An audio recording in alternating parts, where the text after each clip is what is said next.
Ivan මේ miss ඕක වේගන්සි මුකුත් නැද්ද?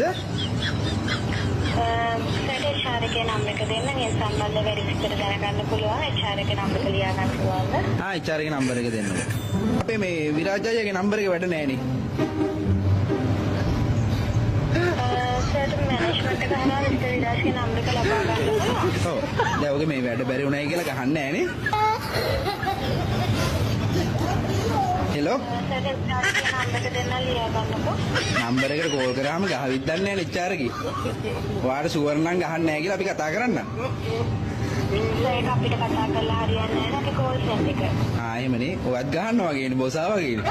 එහෙම කරන්න එපා මිනිස්සුන්ට කතා කරාම. ඉන්කම් එක අඩු නැහැ කියලා ගහවිද? ජොබ් එකක් නම් බලන්නේ අපිට CV එක දාලා තියන්න. වෙලා තියෙන ජොබ් එකක් තමයි බැලුවේ. ගහයි කියලා බයට තමයි අපි පොඩ්ඩක් පස්සේ ගහන්නේ. ඔයාට ෂුවර් නම් ගහන්න ගන්න නැහැ කියලා අපි කතා කරන්නම් HR එකට.